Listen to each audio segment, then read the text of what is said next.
Jadi ada mafia, koruptor, oligarki busuk, mulai ngancam presiden. Artinya kalau coba-coba presiden terlalu keras melawan mereka, saudara, mereka mau kudeta, mereka mau jatuhkan presiden, mereka akan bayar orang di mana-mana untuk bikin kerusuhan. Kalau presiden perang lawan mafia, perang lawan koruptor, terus mereka mau jatuhin presiden, mau lawan presiden, siap bela presiden? Siap kan yang koruptor? Siap kan yang mafia?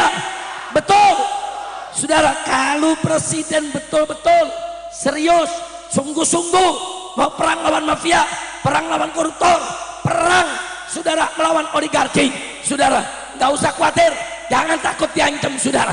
Para ulama, para kiai, para ajengan, para ustadz dan umat Islam siap berada di barisan paling depan untuk lawan semua koruptor dan mafia.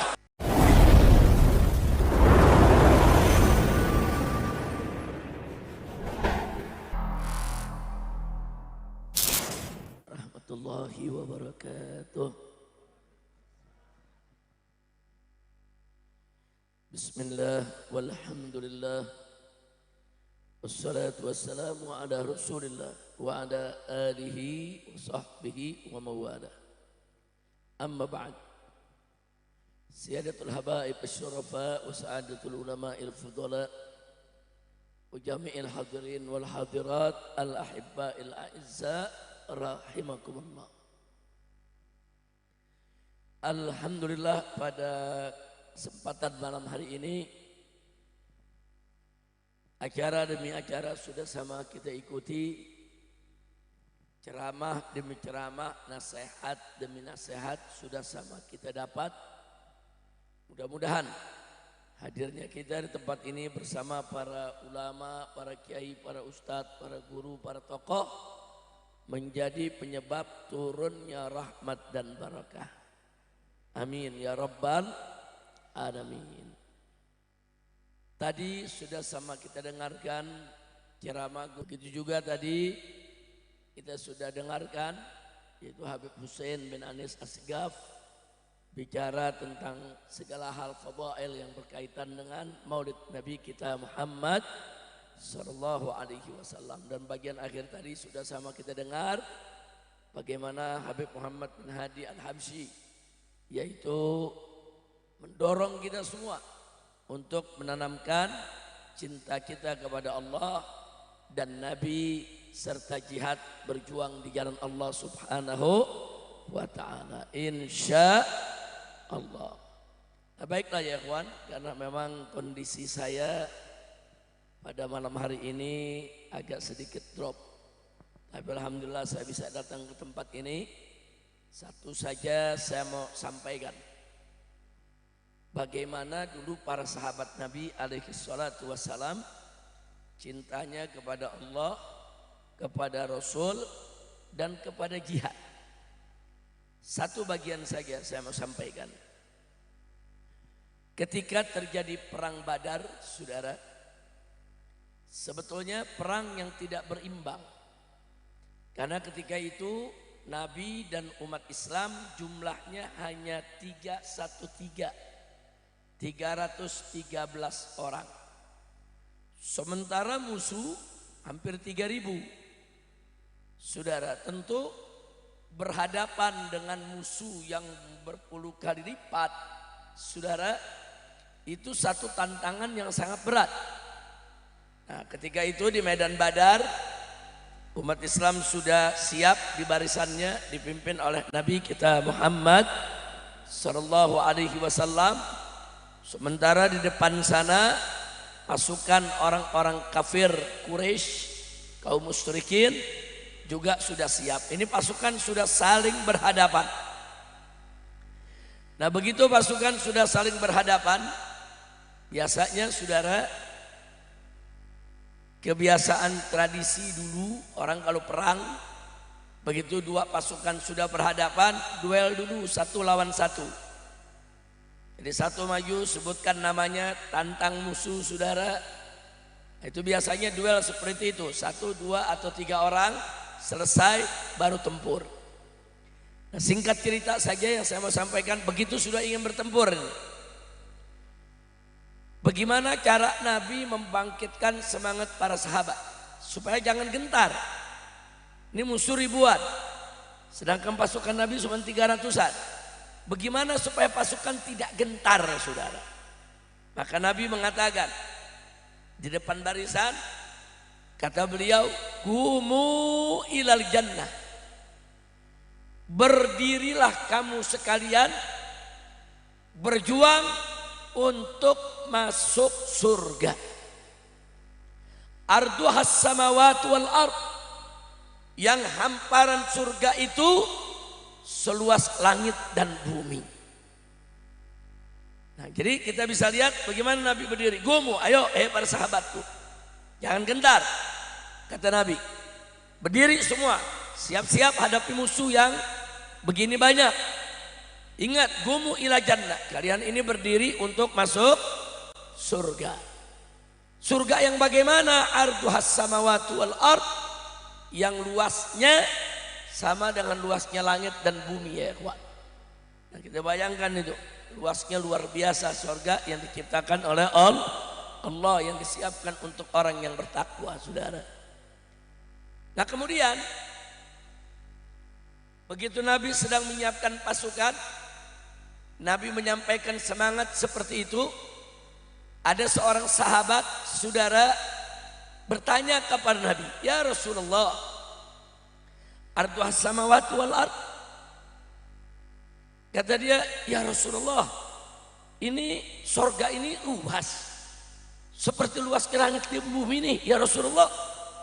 Kata Nabi, "Na'am." Iya.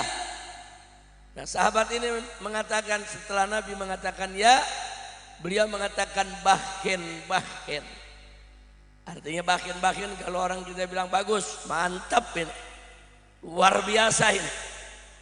Nah, kemudian begitu dia katakan bahkin, bagus ya Rasulullah. Bagus, mantap kalau sudah begini. Untuk berjuang ini, mantap. Siapa yang enggak mau masuk surga, saudara? Kemudian Nabi menanya kepada orang ini, "Mayahmiluka ala qaulika bahkin." Apa yang menyebabkan kamu mengatakan bahkin? Kenapa kamu mengatakan bagus? Kenapa? Apa dia katakan? "La ya Rasulullah, enggak ada apa-apa ya Rasulullah. Illa," kata yang bersangkutan, "illa an arjua min ahliha." Saya tidak punya maksud apa-apa ya Rasulullah, kecuali saya hanya berharap termasuk min ahlinya, termasuk min ahli sorga.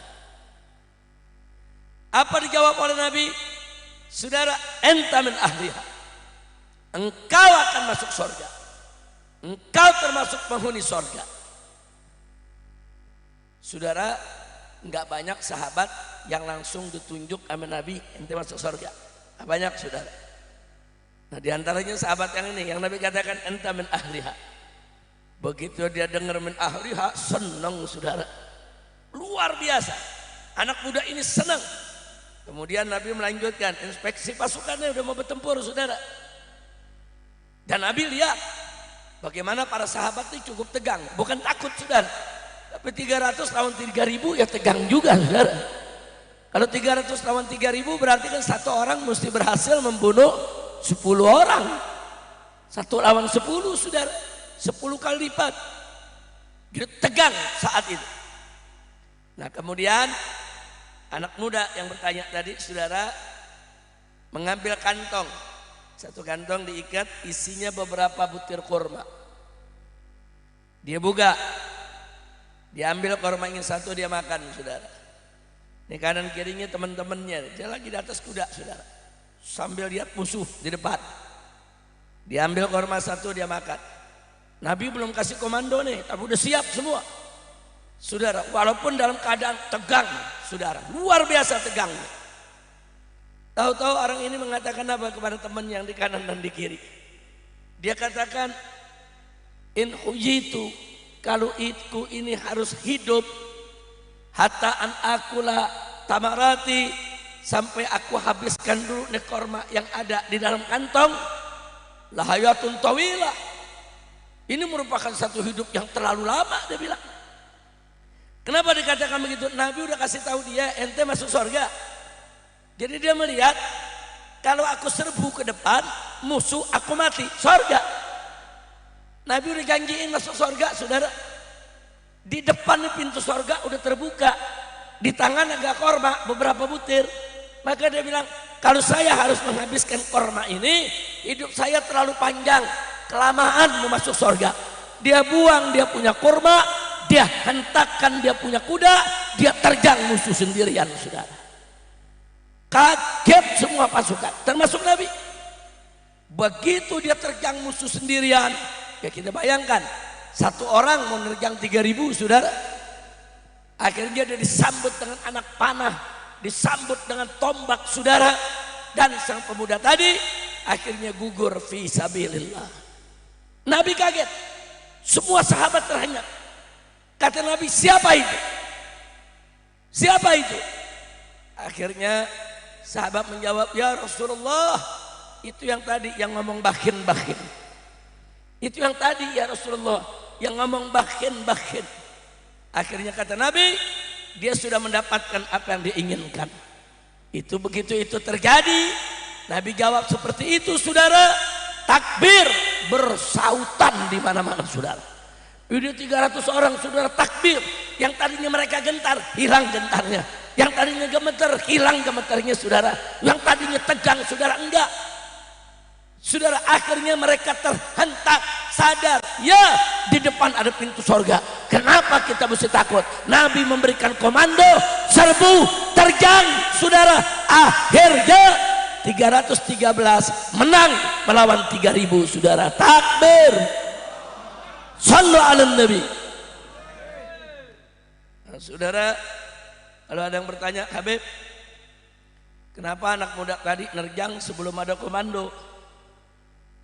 Satu, saudara, orang udah dijanjiin sorga, mau ngapain hidup lama-lama di dunia? Udah dijanjiin, udah, kalau Nabi yang udah bilang kamu masuk sorga, ya udah jelas pasti, saudara. Nah, kalau kita sekarang ngomong ente masuk sorga, ya belum tentu, betul. Tapi kalau udah Nabi yang tunjuk ente masuk sorga, saudara, masuk tidak? Masuk tidak? Makanya dia pikir kelamaan hidup pakai makan korma dulu, udah sorga di depan pakai makan korma dulu, saudara.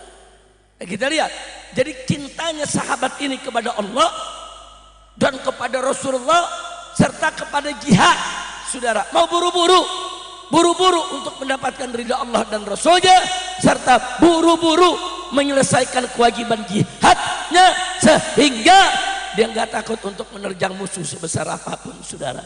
Alhamdulillah. Yang kedua, saudara, perbuatan sahabat tadi justru menghilangkan keraguan para sahabat yang lain.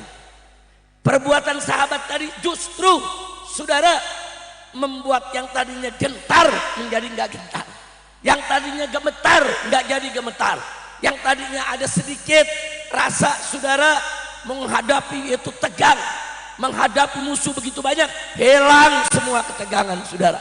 Yang ada berbalik menjadi suara takbir, semangat, semua berebut mati di jalan Allah. Alhamdulillah. Nah, jadi kalau kita bicara sahabat Nabi, mereka bukan berani mati, bukan, berebut mati, saudara. Berebut mati untuk mendapatkan ridha Allah dan Rasulnya. Saya mau tanya, berdasarkan cerita ini, saudara, saya mau tanya semua saya mau tanya, kalau gitu penting tidak cinta kepada Allah? Penting tidak cinta kepada Nabi? Penting tidak cinta kepada jihad? Semua saya mau tanya di sini, mau masuk surga? Mau masuk surga? Takbir. Sallu ala Nabi. Nah, kalau mau masuk surga, seperti tadi dikatakan oleh guru kita, tanamkan rasa cinta kita kepada Allah dan Rasulnya. Baik, selanjutnya, saudara, sebelum saya akhiri, muncul pertanyaan, bagaimana sih cara kita cinta Nabi? Kita ini wajib cinta kepada Nabi. Nah, sekarang kita mau bicara pada caranya, kaifiahnya. Bagaimana cara kita cinta kepada Nabi, saudara? Maka jawabnya, kalau kita mau cinta Nabi, kita mesti kenal dulu siapa Nabi kita. Tak kenal maka tak sayang. Bagaimana kita bisa cinta Nabi kalau kita nggak kenal Nabi, saudara? Kenali dulu, kenali. Kalau kita sudah kenal sama Nabi, tahu Nabi, saudara, baru rasa cinta kita akan tumbuh dalam diri kita. Semakin kita kenal Nabi, semakin tumbuh rasa cinta kita kepada Nabi kita Muhammad sallallahu alaihi wasallam. Kira-kira jelas tidak? Jelas tidak? Nah, bagaimana cara mau ikut Nabi? Harus menanamkan rasa cinta. Nah, kenapa saudara? Sebab kalau orang sudah cinta kepada seseorang saudara, maka akan mudah dia untuk mengikutinya. Tadi Habib Muhammad bin Hadi cerita, kita mesti ikut Nabi. Kita mesti ikut Nabi. Saudara, nah bagaimana kita mau ikut kalau kita nggak cinta?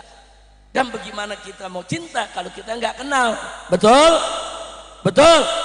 Saya kasih contoh di pesantren. Santri cinta sama kiainya saudara. Kiainya pakai peci hitam, santri pakai peci hitam. Kiainya pakai peci putih, santri pakai peci putih. Kiainya dia punya peci dimiringin, santri ikut dimiringin saudara. Kenapa dia mau niru kiainya? Karena dia cinta. Karena kenal, cinta, sayang, kagum, dia tiru. Betul? Betul? Sama dengan anak-anak kecil kita saudara, anak-anaknya. Kalau lagi film karton dia tonton, mana tokoh yang dia sayang dia tiru saudara. Semuanya dia tiru. Bukan anak-anak kecil saja, anak-anak remaja, generasi milenial, Gen Z saudara. Kalau sudah cinta kepada satu artis, apa yang kejadian si artis tadi ditiru saudara. Dia nggak peduli. Oh si artis pakai anting, ini anak muda lelaki ikut-ikutan pakai anting. Artisnya pakai tato, ikut-ikutan dia pakai tato. Kenapa dia tiru? Karena dia cinta. Kenapa dia cinta? Karena dia kenal. Betul? Nah, maka itu saudara, kita jangan salah kenal. Yang mesti kita kenali adalah orang soleh. Yang kita mesti kenali adalah Nabi kita Muhammad sallallahu alaihi wasallam. Supaya kalau kita kenal Nabi, muncul rasa cinta kepada Nabi, sehingga mudah kita untuk mencontoh Nabi karena sudah cinta insya Allah. Yang berikutnya, lalu bagaimana cara kenal Nabi? Perhatikan tuh, bagaimana cara kita gampang ikut Nabi? Ya cinta dulu sama Nabi. Bagaimana cara kita gampang cinta Nabi? Ya kenalan dulu sama Nabi. Sekarang pertanyaannya, bagaimana cara kita kenal Nabi saudara? Cara kita kenal Nabi adalah bil ilmi, dengan ilmu saudara. Oh gimana kita mau kenal Nabi kalau kita nggak punya ilmu? Pelajari sejarah Nabi, riwayat Nabi, hidup Nabi saudara. Pelajari, dengarkan ceramah para ulama, ceramah para kiai, ceramah para habaib, baca buku-buku sejarah yang direkomendasikan oleh para guru-guru kita. Kita mesti tahu siapa kita punya Nabi, bagaimana beraninya, bagaimana sabarnya, bagaimana tegarnya, bagaimana sabarnya, syukurnya saudara, bagaimana keberaniannya, bagaimana kecerdasan Nabi, kepintaran Nabi saudara. Tentu kalau kita sudah lihat Nabi kita begitu sempurna saudara, sabar, tegar, tabah, jujur, amanat, pintar, cerdas, piawai, berani, adil, kita akan terkagum-kagum dengan karakternya, dengan sifatnya. Kalau sudah kenal, kita akan cinta saudara. Kalau sudah cinta, kita akan ikut kepada beliau insya Allah. Maka itu saya mau tanya semua nih, saya mau tanya semua, siap nuntut ilmu? Siap nuntut ilmu? Siap nuntut ilmu? Takbir. Alhamdulillah. Nah, jadi saya ulangi sekali lagi saudara, bagaimana supaya ikut Nabi? Jawabnya cintai Nabi. Bagaimana cara cinta Nabi? Jawabnya adalah kenali Nabi. Lalu pertanyaannya bagaimana cara kenal Nabi? Jawabnya tuntut ilmu. Nah sekarang pertanyaan terakhir saudara, nah kita menuntut ilmu nih saudara, mau punya ilmu untuk kenal Nabi, bagaimana caranya? Ya cari. Al ilmu yu'ta wa la ya'ti. Ilmu itu mesti didatengin, bukan nunggu ilmu datang sendiri saudara. Nah artinya ilmu didatengin, duduk di pesantren, duduk di majelis taklim, duduk dengan ulama kita, duduk dengan kiai kita akan dapat ilmu yang lurus tentang Nabi. Cuman saya sedih saudara, sekarang ini banyak generasi muda belajarnya bukan kepada tuan-tuan guru kita, bukan kepada kiai ataupun ustadz, tapi belajarnya saudara kepada Syekh Google. Ada namanya Syekh Google, ada lagi Kiai AI. Nah, belajarnya kepada Kiai AI, saudara. Belajarnya kepada Ustadz Grok. Ustadz Grok, ada lagi yang belajar saudara, yaitu kepada Muallim, saudara, ChatGPT, saudara. Jadi mereka belajarnya dengan medsos banyak sekarang, betul. Kadang-kadang kalau udah megang handphone, saudara, nggak berasa. Saudara, 6 jam dia nggak bergerak. Padahal kalau disuruh sholat yang cuma beberapa menit susah banget, saudara. Apalagi baca Quran. Tapi kalau namanya main HP, saudara, wah luar biasa, 2 jam, 3 jam. Dia nggak sadar, saudara. Terus kuat dia megang HP berjam-jam. Kuat, saudara, dia lihat HP berjam-jam. Tapi nuntut ilmu berjam-jam, dia nggak mampu untuk melakukannya. Inna lillahi wa inna ilaihi raji'un. Saya bicara begini bukan berarti kita nggak boleh pakai Google, bukan. Bukan berarti kita nggak boleh pakai AI. Bukan berarti kita nggak boleh bertanya kepada Grok. Bukan berarti kita nggak boleh pakai ChatGPT, saudara. Bukan. Itu teknologi modern yang memudahkan kita untuk menuntut ilmu. Silakan kita gunakan. Tapi tidak boleh lepas dari tuntunan seorang guru, seorang syekh, seorang ustadz yang istiqomah lurus menguasai masalah supaya kita tidak tersesat. Betul? Nah, maka itu saya mau tanya semua nih, saya mau tanya, siap ngaji kepada kiai, siap ngaji kepada ulama, takbir, siap ikut ulama, ikuti ulama-ulama istiqamah. Ingat, ulama ada 2. Ada ulama, ada ulama-ulamaan. Ulama ngajak kita ke surga, ulama-ulamaan ngajak kita ke surga-surgaan. Nah, sekarang saya mau tanya yang di sini, mau ke surga-surgaan atau ke surga? Jawab yang kompak, mau ke surga-surgaan atau ke surga? Surga-surgaan atau ke surga? Ke surga. Nah kalau ke surga, ikut ulama-ulamaan atau ikut ulama? Ulama-ulamaan atau ulama? Terus ada yang nanya, Habib, bagaimana cara ngebedain antara ulama dengan ulama-ulamaan? Satu saja, saudara. Ulama yang betul-betul ulama sejati, saudara, satu aja cirinya. Apa cirinya? Innama yakhsyallaha min ibadihil ulama. Sesungguhnya daripada hamba-hamba Allah, saudara, yang betul-betul takut kepada Allah adalah ulama. Ini Quran yang mengatakan, ini Allah yang berfirman, saudara. Jadi simple, kalau kita lihat ada ulama, dia takut kepada Allah, itu ulama, saudara. Tapi kalau ada orang berstatus ulama, tapi nggak takut kepada Allah, yang halal diharamkan, yang haram dihalalkan, saudara. Dia melakukan berbagai macam maksiat, ucapan dengan ilmunya tidak seiring sejalan, itu namanya ulama-ulamaan. Kira-kira begini jelas tidak? Paham semua? Alhamdulillah. Yang terakhir, saudara, jangan tinggalkan ulama. Saat ini negeri kita sedang hancur-hancuran, ekonominya, politiknya, keamanannya, saudara, ini lagi hancur-hancuran.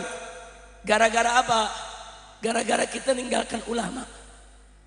Ulama kita tinggal, saudara. Akhirnya kita berkiblat kepada orang-orang yang punya duit, orang yang bisa bayar kita, kepada orang-orang yang punya kekuasaan, saudara. Sementara ulama banyak ditinggalkan umat. Inna lillahi wa inna ilaihi raji'un. Nah karena itu saja, kalau mau selamat, yuk ikut ulama. Karena Nabi mengatakan al ulama warasatul anbiya. Ikut ulama ya.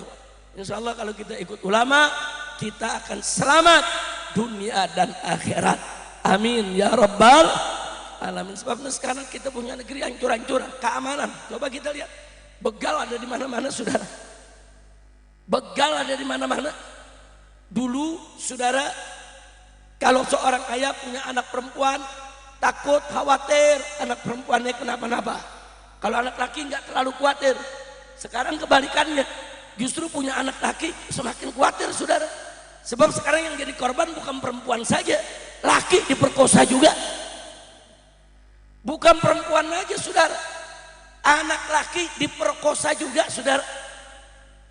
Innalillahi wa inna ilaihi raji'un. Hancur tidak? Kacau tidak? Saudara, ini gara-gara kita ninggalin ulama. Gimana umat? Kalau lagi sakit, berobat nggak baik-baik, datang ke kiai, minta air dibacain. Betul? Betul? Ngaku? Betul? Iya saudara. Nah kalau lagi dagang, nggak laku-laku, minta amalan sama kiai biar laku. Betul? Betul? Nah kalau ada keluarga yang meninggal dunia, undang kiai buat nahlilin. Betul? Betul? Nah kalau yang begitu-begitu undang ulama saudara. Giliran milih pemimpin, dia nggak nanya sama ulama. Ayo ngaku, betul? Giliran milih pemimpin, pokoknya mana bayar gedean tuh yang gua pilih. Ayo ngaku, betul? Betul? Nah kita tanya, ente kenapa nggak nanya ulama milih pemimpin? Apa dijawab? Habib, ulama kan nggak ngerti politik, pala lu menyan. Pokoknya bilang ulama nggak ngerti politik. Kalaupun ulama tidak ngerti politik, ulama-ulama kita yang di pondok-pondok pesantren, yang di majelis-majelis taklim di seluruh pelosok Indonesia, yang soleh, yang taat kepada Allah, mereka punya nurul basirah. Mereka punya mata hati, cahaya hati, sehingga dia bisa menembus dengan mata hatinya. Dia bisa ngelihat mana orang baik, mana orang tidak baik, saudara. Dari lihat mukanya aja udah bisa lihat, ini orang nggak bagus deh. Ini kalau jadi pemimpin bahaya. Ulama bisa lihat saudara. Jangan main pilih-pilih aja. Nah kalau kita main pilih-pilih aja, nasib kita lihat tuh 10 tahun kemarin udah dapet presiden ijazahnya nggak jelas. Kacau tidak? Kacau tidak? Kerjaannya ngutang melulu saudara. Betul? Betul? Tahu orangnya? Tahu? Tahu? Udah jangan sebut namanya, lu pakai nyebut lagi loh. Tapi yang lu sebut emang bener tuh dia. Masya Allah, kira-kira yang saya sampaikan malam ini ngartos dan ngartos. Terang dan terang. Sadayana ngartos. Betul? Ya udah kalau udah ngerti boleh pulang nih. Masya Allah, saudara. Jadi di mana-mana kita lihat kondisi nggak aman. Apalagi korupsi, wah lebih gila lagi, betul? Zaman Soeharto dulu Orde Baru, korupsi ada bukan nggak ada, tapi korupsinya di kolong meja. Artinya apa? Masih ada rasa malu, saudara. Masuk reformasi 98, korupsinya naik ke atas meja. Kenapa naik ke atas meja? Rasa malunya mulai hilang.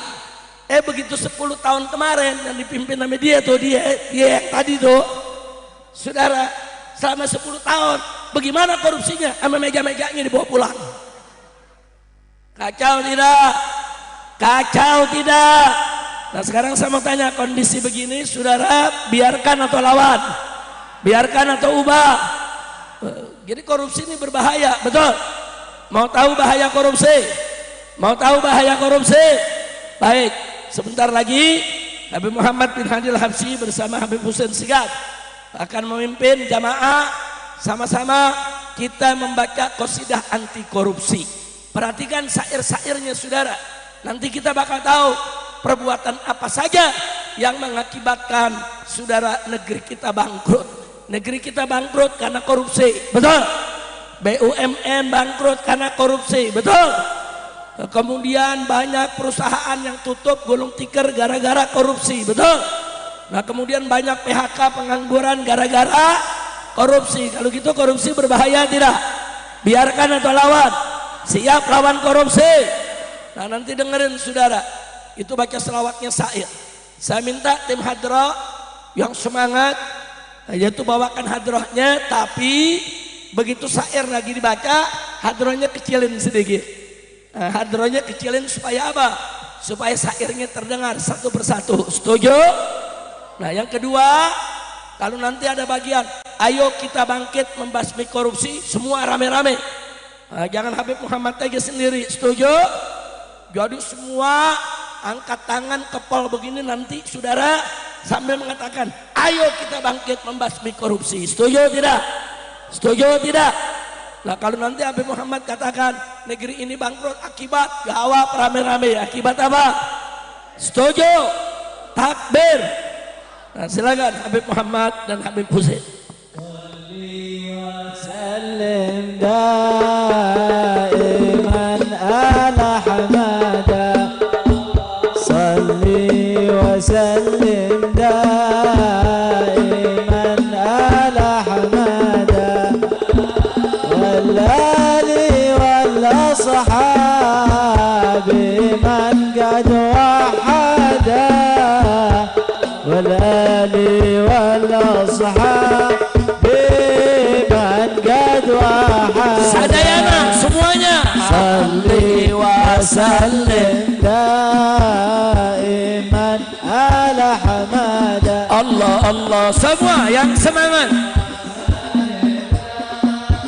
Ibu-ibu juga semua. Ala hamada wal ali wal ashab biman qad Nyalakan lampu wahada. HP-nya.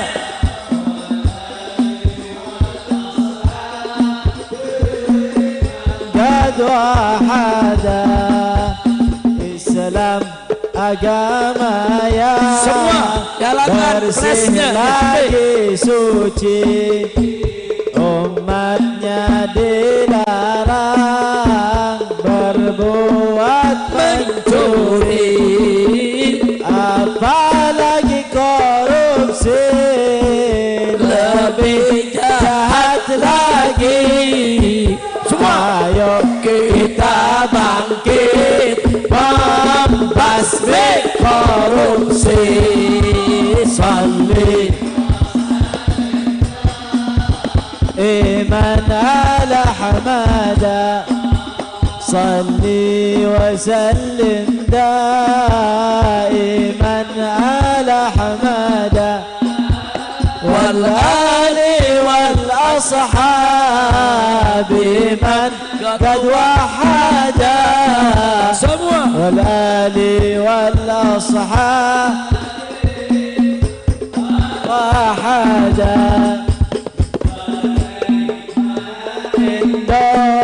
Indonesia diberkahi kalau pejabatnya Semua. banyak Yang korupsi, pun hanya pilih-pilih. angkat tangan sadayana. Ayo kita bangkit membasmi korupsi. Salli wa sallim daiman ala hamada, salli wa sallim daiman ala hamada, wal ali wal ashabi man qad wahada, wal ali biman qad wahada. RI bangkrut bukan karena subsidi, bukan juga karena luasnya negeri, karena korupsi. Ayo kita bangkit membasmi korupsi. Salli wa sallim daiman ala Yang semangat semua. Salli wa sallim daiman wal ali wal ashabi man والآل والأصحاب من قد وحد banyak melarat karena jadi mahal akibat korupsi. rumah sakit antri akibat Semua ayo kita bangkit membasmi korupsi. Salli wa sallim daiman ala hamada. Salli wa sallim daiman والآل والأصحاب من وحدا والآل والأصحاب وحدا naik lagi akibat pada rugi akibat subsidi dikebiri akibat angkat tangan semua. ayo kita bangkit membasmi korupsi. Satu. Salli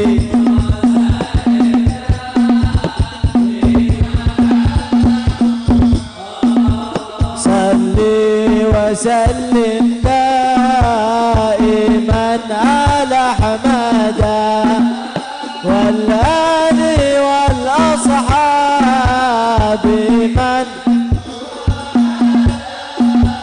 والآل والأصحاب من قد وحد يتم رجال لا akibat preman di mana-mana akibat korupsi rakyat diadu domba akibat Angkat tangan kepala di atas. ayo kita bangkit membasmi korupsi. Salli wa sallim daiman ala hamada.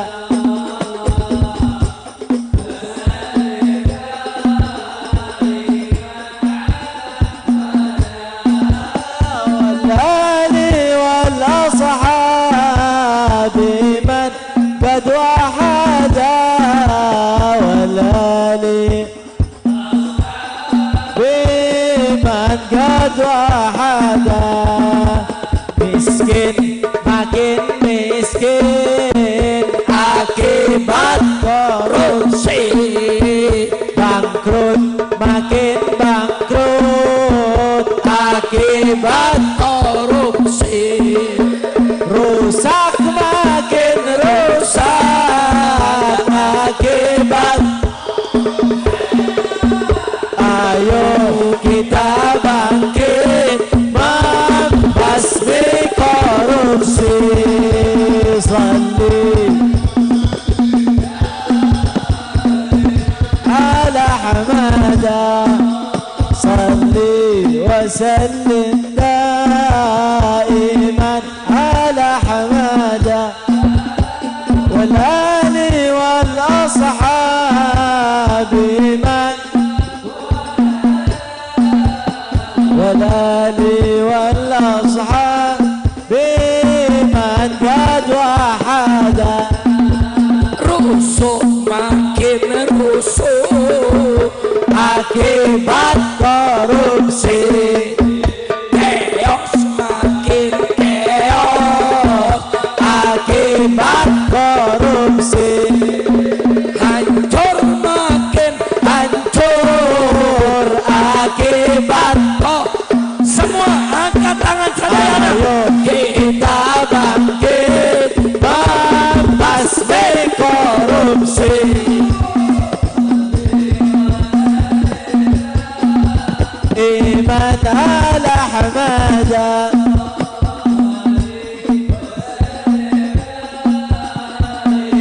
نال حمدا